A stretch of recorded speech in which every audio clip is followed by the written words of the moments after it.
اللہ پاک کے علاوہ کسی سے کچھ ہونے کی اجازت بہت ہی گندی ہے۔ اللہ پاک کے علاوہ کسی سے کچھ ہونے کی اجازت بہت ہی گندی ہے۔ ہر نبی علیہ السلام کو یہ محنت دے کر بھیجا گیا کہ کچھ اجازت سے نکالو، کرنے والی ذات صرف ایک ہی ہے، کرنے والی ذات صرف ایک ہی ہے، اور وہ اپنے کرنے میں یکتا ہے، کسی کے مشورے کی محتاج نہیں۔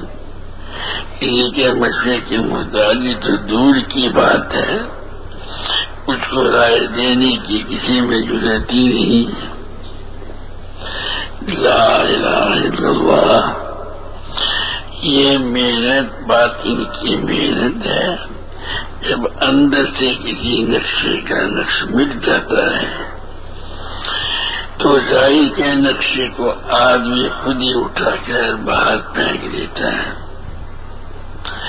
حضور صلی اللہ علیہ وسلم نے دعوت سے مکہ اور اطراف مکہ کو ایسا منور فرمایا کہ اس کی نورانیت کی شعاعیں اطراف عالم میں پڑنے لگی اور اطراف عالم کے قلوب میں بے چینی شروع ہوئی۔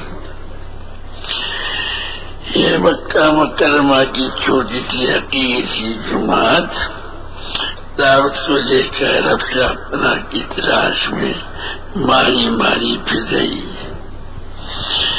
جب تک یہ دعوت کا نور پوری تابانی سے عالم میں چمکنا شروع نہ ہوا، ہر طرف تنگی تنگی رہی۔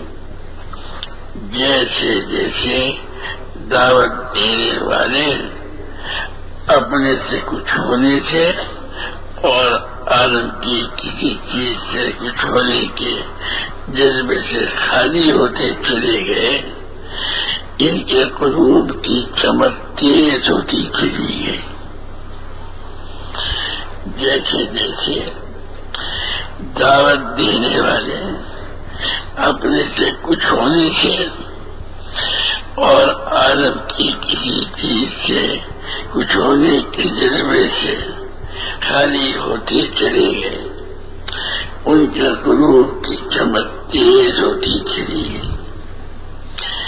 جیسے جیسے قلوب کی ظلمت ماند پڑتی گئی، ویسے ویسے ان کی مقت بڑھتی چلی گئی۔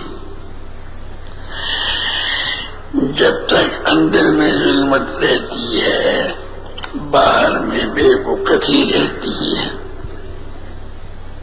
جب تک اندر میں ظلمت رہتی ہے، باہر میں بے وقتی رہتی ہے، اور جیسے اندر میں ظلمت مٹی چلی جاتی ہے، ویسے ویسے باہر میں وقت بڑھتی چلی جاتی ہے۔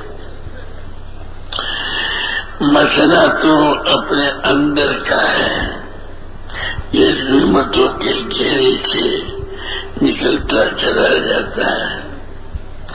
روشنی تو کسی کو بری نہیں لگتی، اس کی ظلمت ہی بری لگتی ہے۔ جیسے جیسے اس کی ظلمت